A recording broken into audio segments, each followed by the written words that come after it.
Welcome back to Change of Address, my ongoing project to deliver all the President's inaugural addresses in order leading up to January 20th, 2021. I'm Colin Rafferty, author of Execute the Office, Essays with Presidents, forthcoming this February from Baobab Press. Martin Van Buren is where I think a lot of people check out for the presidents, right? You know the first seven, either because they're on money or they're sort of famous. Martin Van Buren is really the kind of first who in our list of presidents. But I think there are three reasons why we should still consider him. One, he's the only president whose first language isn't English, right? He grows up speaking Dutch, picks up English as a kid. Two, he's the president who kind of first brings in the notion of the political party, right? The previous presidents have sort of said, like, yeah, political parties, factions, those are bad. Those are bad. We want to avoid this. Van Buren is really the kind of first president to embrace, like, all right, we got Democrats and we got not Democrats, probably the Whigs at this point. Parties are real, they exist. And third, his first inaugural address is the one that we see where we begin to talk about slavery seriously. Previous addresses have sort of touched on it very briefly and sort of transatlantic slavery. Van Buren is the first president to say, like, here's the thing that exists in our country. It was put in the Constitution by our fathers. They were the smart ones. I'm not touching it. I'm the executive. I don't have the authority to do that. I'm leaving it alone. So he's the first one to really kind of punt that issue down the road. But in punting it, he's playing the game. So without further ado, Martin Van Buren's only inaugural address.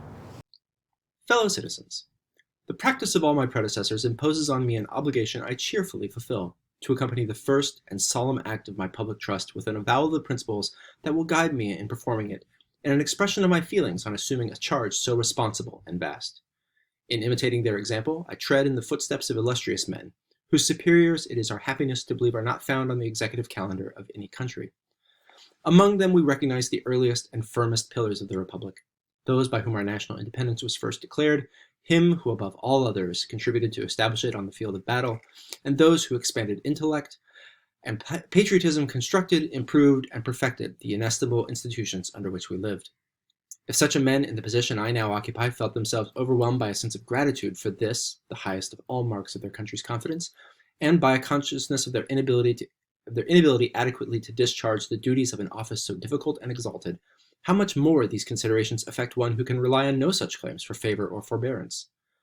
Unlike all who have preceded me, the revolution that gave us existence as one people was achieved at the period of my birth, and whilst I contemplate with a grateful reverence that memorable event, I feel that I belong to a later age, and that I may not expect my countrymen to weigh my actions with the same kind and partial hand.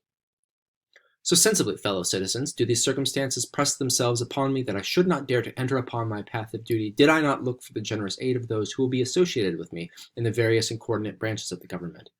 Did I not repose with unwavering reliance on the patriotism, the intelligence, and the kindness of a people who never yet deserted a public servant honestly laboring their cause? And above all, did I not permit myself humbly to hope for the sustaining support of an ever watchful and beneficent Providence? To the confidence and consolation derived from these sources, it would be ungrateful not to add those which spring from our present fortunate condition. Though not altogether exempt from embarrassments that disturb our tranquility at home and threaten it abroad, yet in all the attributes of a great, happy, and flourishing people, we stand without a parallel in the world. Abroad, we enjoy the respect, and, with scarcely an exception, the friendship of every nation. At home, while our government quietly but efficiently performs the sole legitimate end of political institutions, in doing the greatest good to the greatest number, we present an aggregate of human prosperity surely not elsewhere to be found. How imperious, then, is the obligation imposed upon every citizen, in his own sphere of action, whether limited or extended, to exert himself in perpetuating a condition of things so singularly happy? All the lessons of history and experience must be lost upon us if we are content to trust alone to the peculiar advantages we happen to possess. Position and climate and the bounteous resources that nature has scattered with so liberal a hand, even the diffused intelligence and elevated character of our people, will avail us nothing if we fail sacredly to uphold those political institutions that were wisely and deliberately formed with reference to every circumstance that could preserve or might endanger the blessings we enjoy. The thoughtful framers of our Constitution legislated for our country as they found it. Looking upon it with the eyes of statesmen and patriots, they saw all the sources of rapid and wonderful prosperity. But they also saw that various habits, opinions, and institutions peculiar to the various positions of so vast a region were deeply fixed. Distinct sovereignties were in actual existence, whose cordial union was essential to the welfare and happiness of all. Between many of them there was, at least to some extent, a real diversity of interest, liable to be exaggerated through sinister designs. They differed in size, in population, in wealth, and in actual and prospective resources and power. They varied in the character of their industry and staple productions, and in some existed domestic institutions which, unwisely disturbed, might endanger the harmony of the whole. Most carefully were all these circumstances weighed, and the foundations of the new government laid upon principles of reciprocal concession and equitable compromise. The jealousies which the smaller states might entertain of the power of the rest were allayed by a rule of representation confessedly unequal at the time and designed forever to remain so. A natural fear that the broad scope of general legislation might bear upon an unwisely controlled particular interest was counteracted by limits strictly drawn around the action of the federal authority, and to the people and the states was left unimpaired their sovereign power over the innumerable subjects embraced in the internal government of a just republic, accepting such only as necessarily appertain to the concerns of the whole confederacy or its intercourse as a united community with the other nations of the world. This provident forecast has been verified by time. Half a century, teeming with extraordinary events and elsewhere producing astonishing results, has passed along, but on our institutions it has left no injurious mark. From a small community we have risen to a people powerful in numbers and in strength, but with our increase has gone hand in hand the progress of just principles. The privileges, civil and religious, of the humblest individual are still sacredly protected at home, and while the valor and fortitude of our people have removed far from us the slightest apprehension of foreign power, they have not yet induced in us a single instance to forget what is right. Our commerce has been extended to the remotest nations. The value and even nature of our productions has been greatly changed. The wide difference has arisen in the relative wealth and resources of every portion of our country, yet the spirit of mutual regard and of faithful adherence to existing compacts has continued to prevail in our councils and never long been absent from our conduct. We have learned by experience a fruitful lesson, that an implicit and undeviating adherence to the principles on which we set out can carry us prosperously onward and through all the conflicts of circumstances and vicissitudes inseparable from the lapse of years. The success that has thus attended our great experiment is in itself a sufficient cause for gratitude, on account of the happiness it has actually conferred and the example it has unanswerably given. But to me, my fellow citizens, looking forward to the far distant future with ardent prayers and confiding hopes, this retrospect presents a ground for still deeper delight. It impresses on my mind a firm belief that the perpetuity of our institutions depends upon ourselves, that if we maintain the principles on which they were established, they are destined to confer their benefits on countless generations yet to come, and that America will present to every friend of mankind the cheering proof that a popular government, wisely formed, is wanting in no element of endurance or strength. 50 years ago, its rapid failure was boldly predicted. Latent and uncontrollable causes of dissolution were supposed to exist even by the wise and good, and not only did unfriendly or speculative theorists anticipate for us the fate of past republics, but the fears of many an honest patriot overbalanced his sanguine hopes. Look back on these forebodings, not hastily but reluctantly made, and see how in every instance they have completely failed. An imperfect experience during the struggles of the Revolution was supposed to warrant the belief that the people would not bear the taxation requisite to discharge an immense public debt already incurred and to pay the necessary expenses of the government. The cost of 2 wars has been paid, not only without a murmur but with unequaled alacrity. No one is now left to doubt that every burden will be cheerfully borne that may be necessary to sustain our civil institutions or guard our honor or welfare. Indeed, all experience has shown that the willingness of the people to contribute to these ends in cases of emergency has uniformly outrun the confidence of their representatives. In the early stages of the new government, when all felt the imposing influence as they recognized the unequaled services of the first president, it was a common sentiment that the great weight of his character could alone bind the discordant materials of our government together and save us from the violence of contending factions. Since his death, nearly 40 years are gone. Party exasperation has been often carried to its highest point. The virtue and fortitude of the people have sometimes been greatly tried, yet our system, purified and enhanced in value by all it has encountered, still preserves its spirit of free and fearless discussion, blended with unimpaired fraternal feeling. The capacity of the people for self-government and their willingness, from a high sense of duty and without those exhibitions of coercive power so generally employed in other countries, to submit to all needful restraints and exactions of municipal law, have also been favorably exemplified in the history of the American states. Occasionally, it is true, the ardor of public sentiment, outrunning the regular progress of the judicial tribunals, or seeking to reach cases not denounced as criminal by the existing law, has displayed itself in a manner calculated to give pain to the friends of free government and to encourage the hopes of those who wish for its overthrow.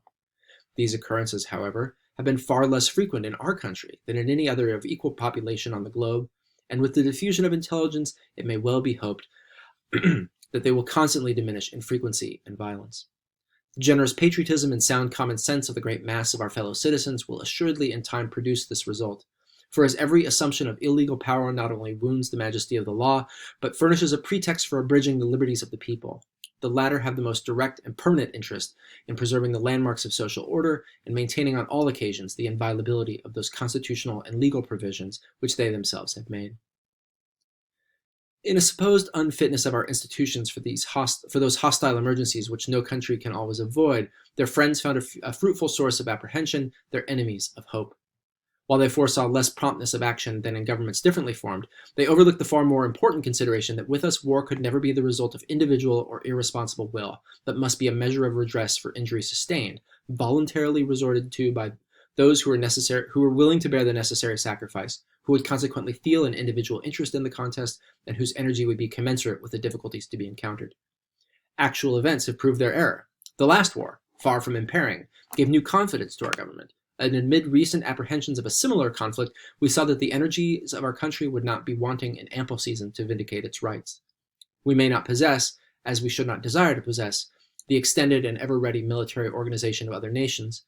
We may occasionally suffer in the outset for the want of it, but among ourselves all doubt upon this great point has ceased, while a salutary experience will prevent a contrary opinion from inviting aggression from abroad. Certain danger was foretold from the extension of our territory, the multiplication of states and the increase of population. Our system was supposed to be adapted only to boundaries comparatively narrow. These have been widened beyond conjecture. The members of our confederacy are already doubled, and the numbers of our people are incredibly augmented. The alleged causes of danger have long surpassed anticipation, but none of the consequences have followed. The power and influence of the Republic have arisen to a height obvious to all mankind. Respect for its authority was not more apparent at its ancient than it is at its present limits. New and exhaustible sources of general prosperity have been opened. The effects of distance have been averted by the inventive genius of our people, developed and fostered by the spirit of our institutions, and the enlarged variety and amount of interest, production, and pursuits have strengthened the chain of mutual dependence and formed a circle of mutual benefits too apparent ever to be overlooked. In justly balancing the powers of the federal and state authorities, difficulties nearly insurmountable arose at the outset, and subsequent collisions were deemed inevitable. Amid these, it was scarcely believed possible that a scheme of government so complex in construction could remain uninjured. From time to time, embarrassments have certainly occurred, but how just is the confidence of future safety imparted by the knowledge that each in succession has been happily removed. Overlooking partial and temporary evils as inseparable from the practical operation of all human institutions, and looking only to the general result, every patriot has reason to be satisfied. While the federal government has successfully performed its appropriate functions in relation to foreign affairs and concerns evidently national, that of every state has remarkably improved in protecting and developing local interests and individual welfare. And if the vibrations of authority have occasionally tended too much toward one or the other, it is unquestionably certain that the ultimate operation of the entire system has been to strengthen all the existing institutions and to elevate our whole country in prosperity and renown. The last, perhaps the greatest, of the prominent sources of discord and disaster supposed to lurk in our political condition was the institution of domestic slavery. Our forefathers were deeply impressed with the delicacy of this subject, and they treated it with a forbearance so evidently wise that in spite of every sinister foreboding, it never until the present period disturbed the tranquility of our common country. Such a result is sufficient evidence of the justice and the patriotism of their course. It is evidence not to be mistaken that an adherence to it can prevent all embarrassment from this as well as from every other anticipated cause of difficulty or danger. Have not recent events made it obvious to the slightest reflection that the least deviation from this spirit of forbearance is injurious to every interest, that of humanity included? Amidst the violence of excited passions, this generous and fraternal feeling has been sometimes disregarded, and standing as I now do before my countrymen in this high place of honor and of trust, I cannot refrain from anxiously invoking my fellow citizens never to be deaf to its dictates. Perceiving before my election the deep interest this subject was beginning to excite, I believed it a solemn duty fully to make known my sentiments in regard to it, and now, when every motive for misrepresentation has passed away, I trust that they will be candidly weighed and understood. At least they will be my standard of conduct in the path before me. I then declared that if the desire of those of my countrymen who are favorable to my election were gratified, I must go into the presidential chair the inflexible and uncompromising opponent of every attempt on the part of Congress to abolish slavery in the District of Columbia against the wishes of the slaveholding states, and also with a determination equally decided to resist the slightest interference with it in the states where it exists. I submitted also to my fellow citizens, with fullness and frankness, the reasons which led me to this determination. The result authorizes me to believe that they have been approved, and are confided in by a majority of the people of the United States, including those whom they most immediately affect. It now only remains to add that no bill conflicting with these views can ever receive my constitutional sanction. These opinions have been adopted in the firm belief that they are in accordance with the spirit that actuated the venerated fathers of the Republic, and that succeeding experience has proved them to be humane, patriotic, expedient, honorable, and just. If the agitation of this subject was intended to reach the stability of our institutions, enough has occurred to show that it has signally failed, and that in this, as in every other instance, the apprehensions of the timid and the hopes of the wicked for the destruction of our government are again destined to be disappointed. Here and there, indeed, scenes of dangerous excitement have occurred, terrifying instances of local violence have been witnessed, and a reckless disregard of the consequences of their conduct has exposed individuals to popular indignation, but neither masses of the people nor sections of the country have been swerved from their devotion to the bond of union and the principles it has made sacred. It will be ever thus. Such attempts at dangerous agitation may periodically return, but with each the object will be better understood. That predominating affection for our political system which prevails throughout our territorial limits, that calmed and enlightened judgment which ultimately governs our people as one vast body, will always be at hand to resist and control every effort, foreign or domestic, which aims to or would lead to overthrow our institutions. What can be more gratifying than a retrospective as this? We look back on obstacles avoided and dangers overcome, on expectations more than realized and prosperity perfectly secured. To the hopes of the hostile, the fears of the timid, and the doubts of the anxious, actual experience has given the conclusive reply. We have seen time gradually dispel every unfavorable foreboding, and our Constitution surmount every adverse circumstance dreaded at the outset as beyond control. Present excitement will at times magnify present dangers, but true philosophy must teach us that none more threatening than the past can remain to be overcome. And we ought, for we have just reason, to entertain an abiding confidence in the stability of our institutions and an entire conviction that if administered in the true form, character, and spirit in which they were established, they are abundantly adequate to preserve us and our children the rich blessings already derived from them, to make our beloved land for 1,000 generations that chosen spot where happiness springs from a perfect equality of political rights. For myself, therefore, I desire to declare that the principle that will govern me in the high duty to which my country calls me is a strict adherence to the letter and spirit of the Constitution as it was designed by those who framed it. Looking back to it as a sacred instrument, carefully and not easily framed, remembering that it was throughout a work of concession and compromise, viewing it as limited to national objects, regarding it as leaving to the people and the states all power not explicitly parted with, I shall endeavor to preserve, protect, and defend it, by anxiously referring to its provision for direction in every action. To matters of domestic concernment which it has entrusted to the federal government, and to such as relate to our intercourse with foreign nations, I shall zealously devote myself. Beyond those limits, I shall never pass. To enter into this occasion on a further or more minute exposition of my views on the various questions of domestic policy would be as obtrusive as it is probably unexpected. Before the suffrages of my countrymen were conferred upon me, I submitted to them with great precision my opinions on all the most prominent of these subjects. Those opinions I shall endeavor to carry out with my utmost ability. Our course of foreign policy has been so uniform and intelligible as to constitute a rule of executive conduct which leaves little to my discretion, unless, indeed, I were willing to run counter to the lights of experience and the known opinions of my constituents. We sedulously cultivate the friendships of all nations as the conditions most compatible with our welfare and the principles of our government. We decline alliances as adverse to our peace. We desire commercial relations on equal terms, ever being willing to give a fair equivalent for advantages received. We endeavor to conduct our intercourse with openness and sincerity, promptly avowing our objects and seeking to establish that mutual frankness which is as beneficial in the dealings of nations as of men. We have no disposition, and we disclaim all right to meddle in disputes, whether internal or foreign, that may molest other countries, regarding them in their actual state as social communities, and preserving a strict neutrality in all their controversies. Well knowing the tried valor of our people and our exhaustless resources, we neither anticipate nor fear any designed aggression, and in the consciousness of our own just conduct we feel a security that we shall never be called upon to exert our determination never to permit an invasion of our rights without punishment or redress. In approaching then, in the presence of my assembled countrymen, to make the solemn promise that yet remains, and to pledge myself that I will faithfully execute the office I am about to fill, I bring with me a settled purpose to maintain the institutions of my country, which I trust will atone for the errors I commit.